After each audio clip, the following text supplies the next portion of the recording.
Hello les aventuriers, bienvenue dans The Blue Green Show, à la rencontre des aventuriers de la vie. Ceux qui réalisent leurs rêves, partent à l'aventure, prennent des risques, élargissent leur zone de confort, bref, qui décident de vivre différemment. Je m'appelle Adrien Hardy et dans cet épisode, j'échange avec Martin et Majo de la série Parisian Agency. On a parlé de voyage, de nouveaux modes de vie, de reconnexion à la nature, du développement de Crête Family Real Estate et de ne pas attendre la retraite pour vivre ses passions. L'immobilier, c'est avant tout une aventure humaine qui permet de réaliser ses rêves. Allez, bonne écoute. Adrien qui habite au Portugal, qui a écrit un livre. Ah bon? Financer ses rêves d'aventure grâce à l'immobilier. L'immobilier, ça me fait pas rêver. Pas du tout. On est déjà décidé pour parler d'autre chose là. Non, on parle pas d'immobilier, on parle de voyage. Ah ouais, alors ça va. Plus, ouais. Mais j'aime pas voyager. Ah, mince. Et vous aimez quoi? Bah j'aime l'amour. Ah, est-ce que je parle d'amour? C'est un fil conducteur, surtout qu'une qui l'amour. Non, mais t'aimes voyager, mais aujourd'hui t'as du mal à voyager. Mais t'as aimé voyager. Jamais aimé voyager. Ouais, J'avais un mari qui voyageait beaucoup. J'ai beaucoup voyagé en plus. Donc, un peu partout dans le monde ou... Oui. Ok. Et après, vous avez arrêté un peu moins J'ai arrêté maintenant, ouais, parce que je voyage avec Martin. Ouais. Enfin, Quand on va en Corse, t'aimes bien faire du golf. Faire du golf, ouais, c'est ça. non, la Corse, ça va encore. Et c'est quoi vos destinations préférées? La Corse. La Corse? C'est vrai que la Corse, en fait, c'est sous-côté, je trouve. On n'en parle pas assez. Moi, je sais pas, quand j'arrive là-bas, je revis, puis quand je pars, je pleure. Ah oui. Comme dans le Nord, dans les Sicilies. Ah non, c'est l'inverse. J'entends plus les cigales. Non, bah, c'est bien le livre à Noël. Ouais, c'est marrant. Et là, je vois, c'est toi qui fais des ascensions? Ouais, ça c'est au Guatemala. D'accord. C'est juste après le Costa Rica, justement. Je suis parti au Guatemala et j'ai fait une randonnée de 2 jours sur un volcan. Ouais, mais ça, c'est des voyages magnifiques. Ouais, c'est ce qu'on disait avec Martin, en fait. Il y a de plus en plus de jeunes digital nomades, même un petit peu au Brésil, qui font le choix de se déconnecter quand ils ont un burn-out et de voyager pendant 1 ou 2 ans, enfin pendant plusieurs mois. Et essayer d'aller l'utile à l'agréable, travailler un peu sur son ordinateur et ensuite faire des randonnées. Parce que là, j'étais au Costa Rica et j'étais dans un hôtel sur la plage qui s'appelle Zunia, une petite communauté, ils sont entre 20 et 30. Ils font des séances de méditation, ils font du yoga, ils font beaucoup de sport, du surf devant. Au Costa Rica, il y a un spot de surf incroyable. Et puis ils travaillent tous de là-bas en fait, ils restent des mois et des mois. Depuis le Covid, il y en a de plus en plus qui décident, qui font le choix de partir à l'étranger toute l'année. De toute façon, la vie ici, c'est complètement imbécile.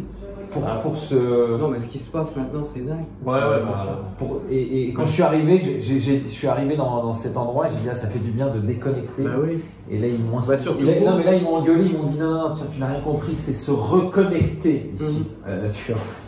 Je dis, excusez-moi, j'ai failli me faire virer de la communauté à cause de ça. Non, mais c'est vrai que moi, je comprends, parce que ici, tout le monde est seul devant. Ouais, c'est ça. Toute la journée, les gens parlent tout seuls dans la rue, ça devient débile. Et puis s'énerve pour rien, des fois il y en a un qui va trébucher ou dans le métro. Moi j'aime pas ce monde là. Après la guerre, on a bien vécu, mais là. Ah ouais, vous voyez un peu une évolution. C'est extraordinaire ce que j'ai vécu après la guerre. Parce qu'on n'avait rien, alors on a tout découvert. Bah ouais. Voilà, donc c'est sûr que tous ces voyages, ça nourrit énormément. Et si on peut quitter un peu le milieu urbain pour revivre dans un milieu beaucoup plus où on a besoin de moins de choses en fait. Tu vois, là, au Costa Rica, il y avait plein de gens qui avaient monté des startups, qui avaient fait quand même, je pense, qui avaient fait des gros exits et qui ne vivent de rien en fait. Ils se retrouvent là-bas, ils travaillent un peu le matin, il y a une bonne connexion maintenant. Même à l'autre bout du monde. Puis l'après-midi, ils font du surf. Ah ouais. Et vous, justement, c'est pour l'agence, tu arrives, là, tu étais au Costa Rica, tu as pu profiter un peu de ça, mais tu arrives quand même à optimiser, gérer ta vie pour. Non, alors moi, c'est vrai que moi, j'ai des enfants, donc dès que tu commences à avoir des enfants, c'est plus compliqué. C'est-à-dire que non, mais il y a de plus en plus de familles qui partent maintenant faire. Je vois des films sans arrêt, des gens partout qui s'installent et qui restent. Mais à partir d'un certain âge, quand les enfants ont 10-12 ans, Ah oui. ça devient compliqué. Parce que C'est-à-dire, tu peux le faire quand tu es tout seul, célibataire, en couple ou avec des enfants en bas âge, mais à partir de 12 ans, ils ont besoin d'avoir un environnement où ils ont des potes. C'est comme quand tu voilà. pars en bateau faire le tour du monde. Ouais, c'est ça. pareil, Bah, c'est la même chose. Ouais, exactement. Bah, moi, j'en avais vu, mais la maman était institutrice et ils avaient 2 enfants. Pendant 3 ans, ils faisaient le tour du monde Oui, c'est ça, en ouais. bateau. C'est génial ça aussi. Ah, magnifique, quoi, incroyable. Mais ils faisaient les cours d'école. Ça, par contre, j'aime ça. Ça, j'aimerais bien, ça fait- Ah, bah, mais vous l'avez déjà fait ou? J'ai déjà fait, mais pas pendant 2 ans. Ah, ouais. Bah, après, par contre, aussi, c'est vrai que quand on le fait sur des longues distances, au bout d'1 ou 2 ans, on peut un peu pas se perdre, mais après, c'est dur de revenir un peu Oui, à la ça, vraie oui. vie. Ouais, c'est un peu ça. C'est les risques. difficile. Ouais. Et puis on peut ne plus profiter du moment enfin, ça devient classique et on est dans des paysages magnifiques. On s'en rend plus C'est-à-dire compte. que c'est tellement beau partout. Il y a pas Non, ce qu'il faut, c'est alterner, c'est arriver à pouvoir partir Ouais. régulièrement, mais il faut avoir les moyens, parce que vu le prix des billets d'avion aujourd'hui, il Ouais.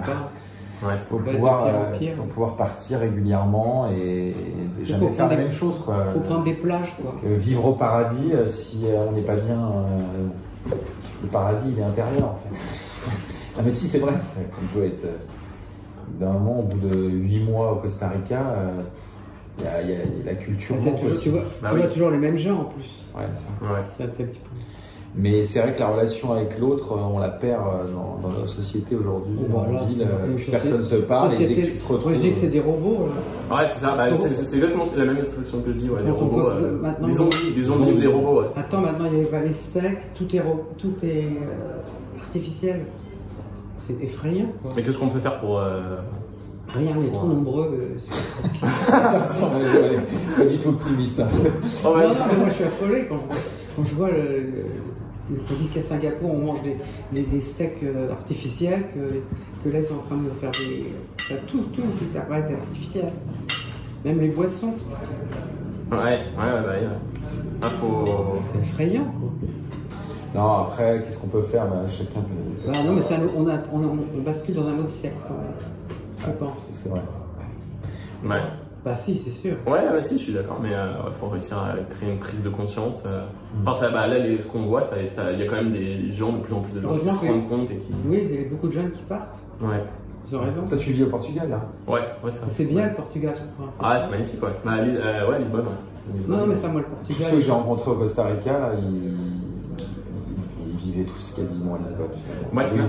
Ils voulaient s'installer à Lisbonne. Ça ou l'Espagne, c'est les deux pays où je pourrais vivre. Ouais. Bah, moi, j'avais hésité entre les deux, justement, entre Barcelone et Lisbonne. Oui. Et avant d'aller à Lisbonne, j'ai passé 2-3 semaines à Barcelone. C'est sympa Barcelone. Ouais, mais du coup, j'ai préféré Lisbonne. Enfin, Barcelone, c'est top, mais Barcelone, ça dépayse moins Ah bon? par rapport à Paris que. Ouais. Lisbonne, c'est un peu plus authentique, il y a les petites rues avec le pavé, le tramway. Les gens sont un peu plus bienveillants aussi, je trouve. Ouais. Mais l'Espagne, c'est top aussi. Hein, mais, Les ascensions, j'ai vécu 1 an au Chili. Oui, toi t'as fait des trucs. J'avais rencontré des Français qui habitaient à Courchevel, qui faisaient toute la cordillère des Andes, et ils m'avaient emmené faire des Ça doit être ascensions, beau. une en Bolivie, une au Chili, je me souviens, c'était il y a quoi, 12 ans. Ah, où ça, en Bolivie? Bolivie, ça s'appelait, enfin je me souviens surtout du volcan du Chili, Los Cerros del Salado, Ok. 6009. 6009? Ouais, le Ouais, volcan le plus haut du monde, on avait fait. Et c'est Oh, dans le cœur bien accroché. Là. Ouais, en 7 jours, on avait fait ça. En 7 jours? Ouais. Donc Ouais, tu dors dans des tentes, Tu enfin, dors dormais dans- au début dans des tentes et après dans des bunkers qui ont été déposés par des hélicos parce qu'il fait trop froid. Il fait moins 30, moins 40. Des bunkers qui sont en béton, qui ont été sur la roche. Non, c'est des bunkers en acier, là, enfin des bunkers, c'est pas du béton, ils ont amené ça, c'était en hélicoptère. Et 6009, Oh, trop bien.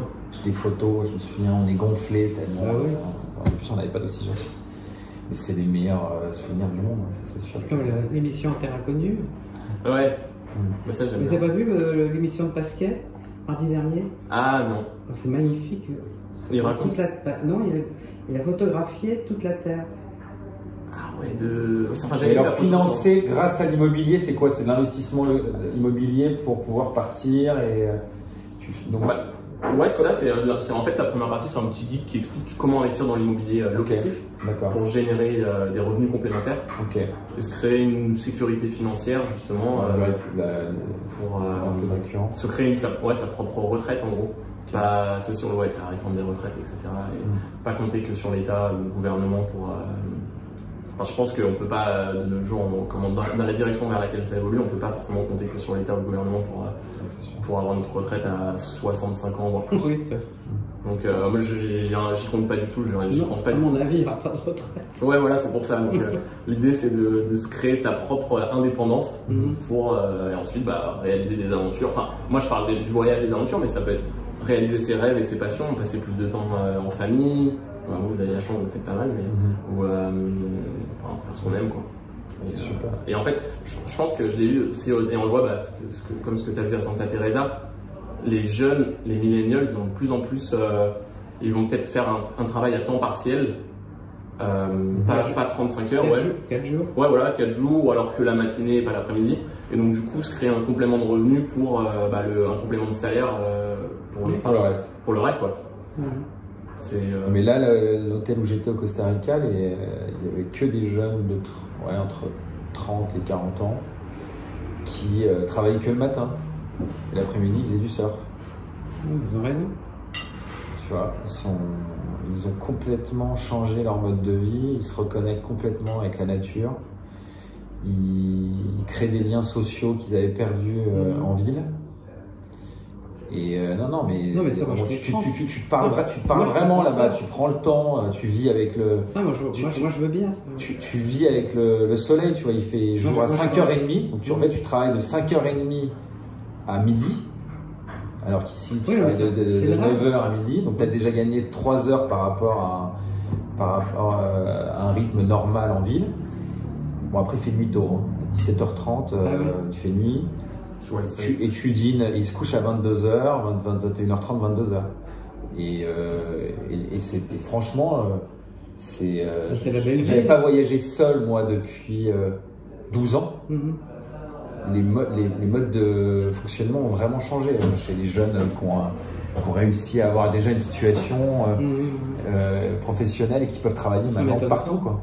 En fait, ne pas attendre pour réaliser des activités comme ça, où on est en forme, on a pas mal d'énergie, ne pas attendre de le faire à 65 ans, voire bien sûr, on peut plus voyager après. Évidemment. Si tu attends d'avoir 65 ans pour voyager, c'est ça, donc profites moins. Son corps, etc. Mais non, c'est sûr que si on peut aller dans cette direction dans les années à venir, ce serait génial. Moi, si les enfants ils peuvent voyager à l'autre bout du monde et y travailler. Oui, c'est ça. Métro, boulot, dodo, terminé, quoi. Vos journées, vous les organisez comment? Métro, boulot, dodo, justement? Nous, on fait partie encore de la génération où... Alors moi, j'ai eu la chance de voyager énormément dans le cadre de mes études. Donc, à l'âge de 22 ans, j'ai voyagé pendant 2 ans et demi, un peu en globetrotter, ça on dit ça? Ouais. Ok. Et au Chili, où j'ai fait un échange universitaire au Chili. Après, j'ai travaillé au Mexique. Donc c'est vrai que je voyais, j'ai voyagé sur les 2 ans, 6 mois, bout à bout. J'ai eu la chance d'être dans une école publique au Chili, qui était pas mal en grève.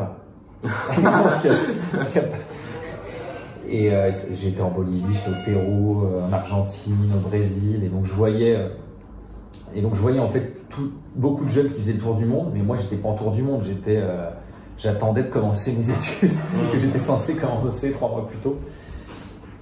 Et ça m'a pas manqué. Quand je suis revenu, le tour du monde, je l'avais quasiment fait, mais dans le cadre de mes études, en fait, j'en avais profité pour le faire dans le cadre de mes études. Et on voyage depuis toujours, en famille, avec mes parents, on a eu la chance qu'ils nous emmènent partout. Ah oui, vous voyagez beaucoup. Ouais. Mais j'avais pas le tour du monde, j'aime bien, mais au bout d'un moment, je préfère pas. Je préfère partir tous les 2 mois, alterner, plutôt que de partir 1 an où c'est dur de revenir.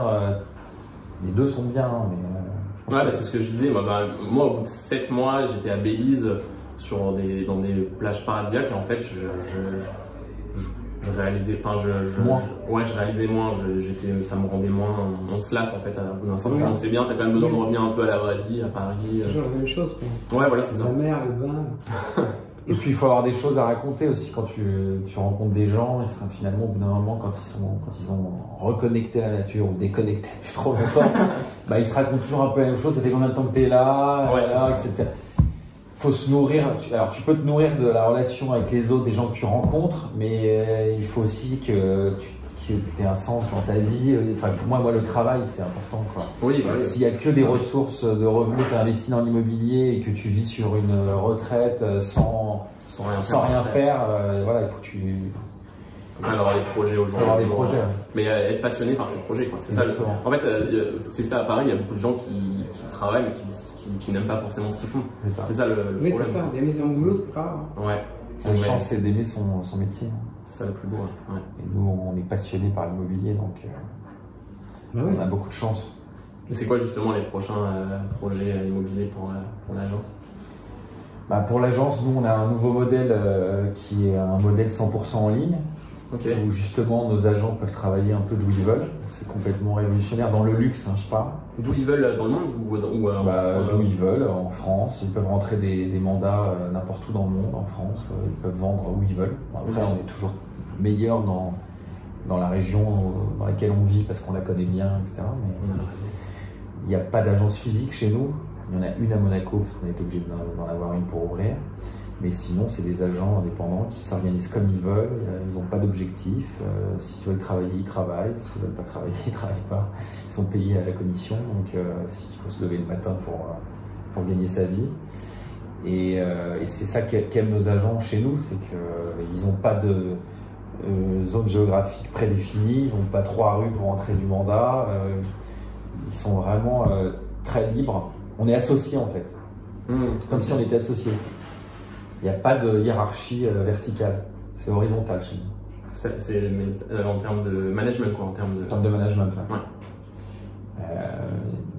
Et puis, donc voilà, on se retrouve complètement dans ton bouquin, c'est-à-dire que s'ils veulent partir tous les mois en vacances, ils partent. Et ils pourraient justement, ils sont indépendants. Au Costa Rica ou en Bolivie. Ils peuvent rentrer des biens là-bas. Ouais, ils peuvent rentrer des biens là-bas, etc. Où ils veulent. Ils peuvent partir au Costa Rica, rencontrer un propriétaire, rentrer le mandat et trouver un client français qui veut investir là-bas. Ouais, et après, en termes de réglementation, de législation, est-ce qu'il y a besoin d'avoir une entité ça dépend des pays. Ça dépend des pays.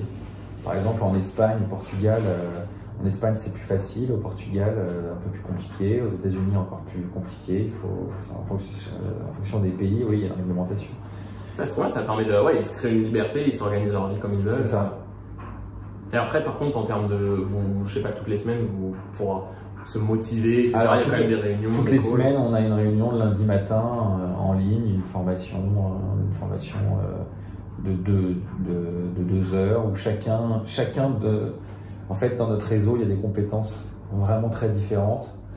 Et de temps en temps, il y a un agent qui prend la parole sur sa spécialité, sur sa compétence de château, par exemple, un passionné de château qui va former l'ensemble de notre réseau au château. On motive tout notre réseau par différentes formations en ligne toutes les semaines. Formations en ligne, des appels, quoi, des Zooms, etc. Ouais, des Zooms. Après, on se réunit régulièrement, une fois par trimestre tous aussi. C'est important de se voir. Parce que la visio, au bout d'un moment. À Paris, ici, ou justement à Paris, on fait des événements dans les régions dans lesquelles on est présente. Donc là, on a été à Bordeaux, on a fait une soirée avec un groupe de musique dans une maison qu'on avait à la vente. On invite nos clients, nos agents du coin, de la région viennent.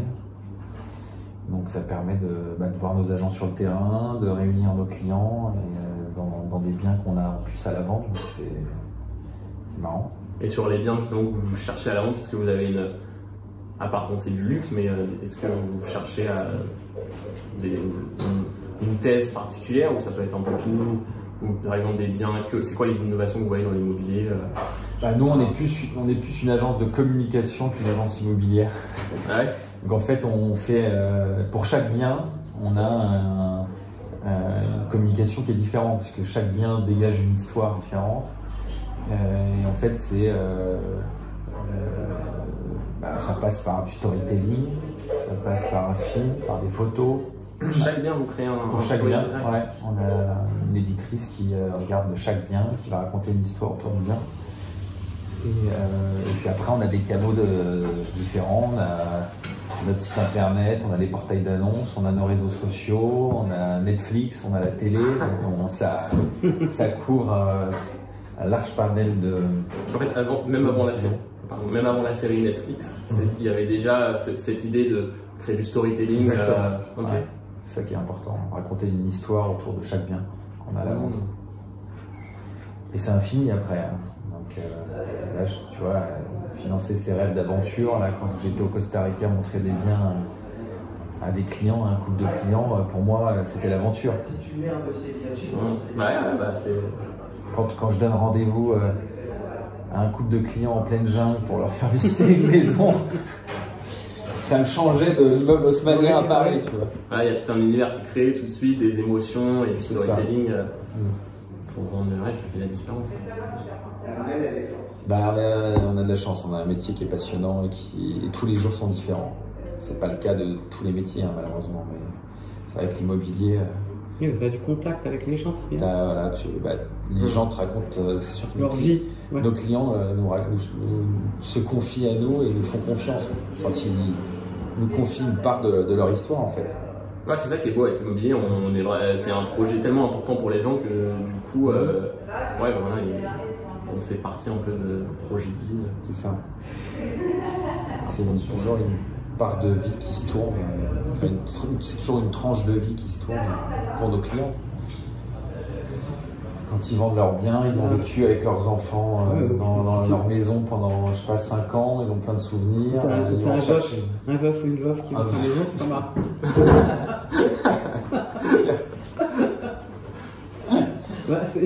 C'est ça. Hein. C'est la vie. Ouais, ça fait partie aussi des changements de vie.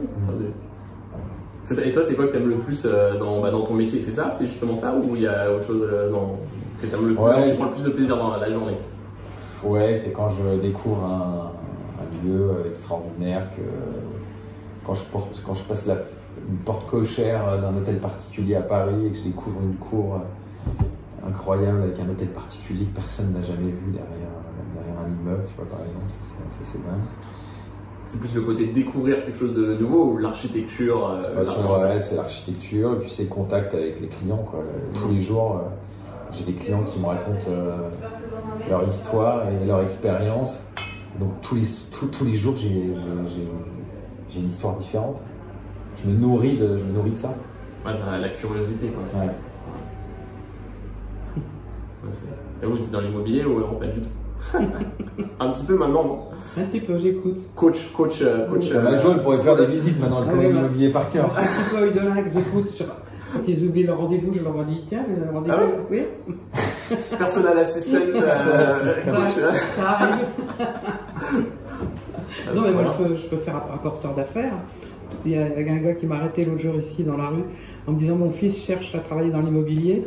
Il habite à côté de la Mylène Farmer, la maison que vous avez vendue. Ouais. Il m'a dit on a bien connu Mylène Farmer, j'habite à côté. Il m'a laissé sa carte et il m'a dit appelez-moi. Jo, elle se fait reconnaître dans la rue tout le temps. Ah, c'est vrai, ouais. Tout le temps, on me prend photo là 2 fois ce matin. Il m'a demandé alors, mes parents ils sont rentrés du Brésil, ils ont laissé toute seule après. Et Valentin n'a toujours pas d'enfant, tout le monde demande de. C'est drôle quand même là que tu sonné, parce que je reviens vraiment de. Là, il y a toute une partie vraiment sur le Costa Rica, Guatemala, toute l'Amérique centrale en fait. Du Panama au. Et là, c'est les biens à louer? Non, là, son livre s'appelle Financer ses rêves d'aventure grâce à l'immobilier. Ah, d'accord. C'est-à-dire de faire les bons investissements oui, c'est ça. pour pouvoir profiter, voyager, se reconnecter avec la nature, s'écouter, respirer, méditer, rencontrer des gens. Tout ce qu'aujourd'hui on oublie de faire ou qu'on fait trop vite en vacances, quand on va consommer qu'un jour de vacances, c'est pas la même chose que de voyager, de prendre le temps. Ah bah oui. Tu résumes beaucoup mieux que moi. Ah bon? C'est vrai. Non, c'est exactement ça. Enfin, c'est pas l'immobilier. moi j'adore l'immobilier, l'architecture, etc. Et aussi apprendre, me nourrir, comme tu disais, des gens. Mais en même temps, je trouve que c'est un excellent moyen. Je parle avant d'immobilier, mais c'est juste un moyen, une partie. Mais l'idée, c'est plus changer de vie, oui, c'est ça. Réaliser ses rêves, comme tu as dit. Mais encore une fois, ça marche pour des jeunes. Quand tu es tout seul, célibataire. Voilà, c'est plus facile quand on est seul ou quand on est en couple sans enfants. Ouais. Dès qu'on a des enfants, ça devient mais pourtant, un peu plus pourtant, compliqué. il y en a, quand tu regardes mais il y en a. Télé, Mais ils sont installés, tout devient un peu plus compliqué, quoi. C'est sûr que les enfants, à partir de 12 ans, donc quand ils sont jeunes, c'est bon. Tu arrives toujours à trouver des solutions. Là, au Costa Rica, par exemple, beaucoup de clients que j'ai vus, ils ont passé le confinement là-bas. Leurs enfants allaient à l'école au Costa Rica, à Santa Teresa. Donc tous les matins, ils les emmenaient dans l'école de Santa Teresa. Ils faisaient, le soir, ils revenaient, ils avaient la banane, les gamins. Ils parlaient déjà plusieurs langues, ils voyaient des singes, ils faisaient des activités, ils allaient ramasser du plastique sur les plages. Tu vois, quand on parle de sensibiliser les enfants à l'écologie et au respect de la nature, là-bas, c'est simple, tu vas sur la plage, tu ramènes des sacs de plastique et tu sais ce que c'est aujourd'hui. Justement de faire attention à notre planète. Mais à Paris, on parle de préserver la nature, de respect de l'environnement. T'es un peu déconnecté, quoi, de tout ça. Donc pour les enfants en bas âge, c'est extra. Après, à partir de 10-12 ans, ils ont besoin d'avoir un cadre, d'avoir leurs potes, de pouvoir sortir. Ça devient plus compliqué. Mais c'est pour ça que justement j'encourage, moi c'est ce que j'ai fait, de le faire avant aussi, les jeunes, avant d'avoir des enfants. Donc tu peux le faire avant que les enfants aient 10 ans et avant d'avoir des enfants. Sinon après ce que tu peux faire c'est des mini-pauses pendant 1 an, même si les enfants peut-être. C'est plus compliqué, les mini-pauses d'1 an quand tu as des enfants de 12 ans, c'est pas possible. Surtout qu'après en France, c'est compliqué pour les écoles, tu peux plus inscrire personne. Non mais à partir de 12 ans les enfants, il ne faut pas les déscolariser. C'est effrayant aussi, tout est compliqué. Ouais, c'est vrai, les démarches, etc. Non, mais après, ce qui est bien, c'est que si tu fais ça avec tes enfants en bas âge, ça les pousse à faire la même chose quand. Ça les poussera à faire la même chose quand ils seront plus grands, tu vois. Ouais, puis ça éveille leur sens, ça développe une curiosité, une maturité. Bien sûr. Incroyable. Parce que là, tes enfants, ils ont quel âge? 7 et 5. Ouais, enfin, moi j'avais rencontré justement des gens qui le faisaient, ils avaient 7 et 5 les enfants. En fin fond de la Bolivie sur une petite pirogue avec la famille, avec 4 avec les 2 enfants, en train de parler avec des indigènes dans la jungle amazonienne, incroyable. On parlait déjà espagnol, c'était des Français, une famille française, et ils parlaient avec les enfants en espagnol. C'est des éponges les enfants. Ouais, en fait ils apprennent hyper vite à cet âge, c'est incroyable. Ça me manque déjà l'aventure. C'est quoi la prochaine aventure du coup? Là c'est Valentin qui est à New York. Ça va un peu plus vite que Costa Rica. New York, c'est quoi? C'est moins la Pura Vida. C'est moins la Pura Vida. Ouais. Non, on va aller, je pense. Ça va au Brésil, non? Non, on y a été au Brésil. Peut-être, je pense, Espagne. Ah, Espagne, où ça? Barcelone. Barcelone, ok. Madrid, Barcelone, Costa Brava, ou peut-être Portugal. Ah, Lisbonne. Lisbonne et Comporta. Ah, nice. Il y a un magnifique hôtel là-bas. On a 2 agents à Lisbonne et 2 agents à Comporta. Ok, super. Ouais. Si tu viens, tu me dis. Ouais, avec plaisir. Mais d'ailleurs, à un moment, tu avais hésité avec ta femme. J'avais hésité à partir, J'avais hésité à partir et finalement, il y a eu le Covid et ma femme a retrouvé un autre projet, un gros projet à Paris. Donc, il y a les parents. On a remis ça. Tu peux pas laisser tes vieux parents? Ils vont partir, les parents, non? Là, ils sont au Brésil. Là, ils sont à Saint-Barth. Ah oui. Et après, ils vont passer 3 mois par an. Non, mais les parents d'Ève, je parle. Ah oui, les parents. Ah oui, et puis il y a les parents de ma femme aussi qui sont sinon, il faut réussir à motiver. Tu peux pas motiver abandonner tes parents? Faut motiver. Ouais, j'ai des parents, ouais. Après, on sait pas, ils viennent dans 2 semaines. Là, ils viennent dans 2 semaines. Ils sont jeunes. Ouais, ils ont 58. Oh, c'est jeune. Ouais. Bah oui. Non, mais justement, en fait, ça leur donne envie aussi, ça les fait voyager. C'est génial, jusqu'à 70 ans, tu peux voyager. Bon, même à. Si tu vas aller à Minorque, là, arrête un peu. Oh là là, c'est pas possible. Tu peux plus marcher alors. Bon, si, ça a l'air d'aller là. Ouais. Je sais pas quel âge vous avez, mais plus en forme que d'autres personnes, j'ai l'impression quand même, au même âge. 89. Ah bah 89, je connais des personnes à 89 ans qui sont en forme. Bah oui, mais bon. Ah ouais, non, mais elle rajeunit d'année en année, ma jambe. C'est bien d'être tout le temps en famille, du coup, avec ses petits-enfants, ça permet de garder. Non, moi j'ai de l'arthrose, je peux plus bouger le dos. Ça m'emmerde parce que j'étais obligé de me faire opérer sûrement. Faut faire du yoga au Costa Rica. J'ai fait du yoga, j'ai fait du pilates, j'ai tout fait. Moi. Non, au Costa Rica, pour l'arthrose, là, il y a. Oui, il y a sûrement des bains. Non, c'est pas des bains, c'est. On t'injecte un truc dans l'épaule, justement, si t'as mal aux épaules. Non, c'est le dos, c'est le bas du dos. Ouais. J'ai l'épaule aussi. Ils m'ont dit, mais c'est compliqué, il faut le faire là-bas, c'est un espèce de ouais. gourou. Ou de la piscine, non? Ça aide, je peux plus nager, je peux plus lever les bras. Ouais. C'est plus que des trous, mes épaules. C'est du gruyère. Mais c'est vrai. C'est mamie craquante, elle craque. Ouais, on m'appelle Jo la craquante. C'est vrai? Oui, c'est ma nièce. Ouais, mais à 80 ans, il n'y a pas de mal.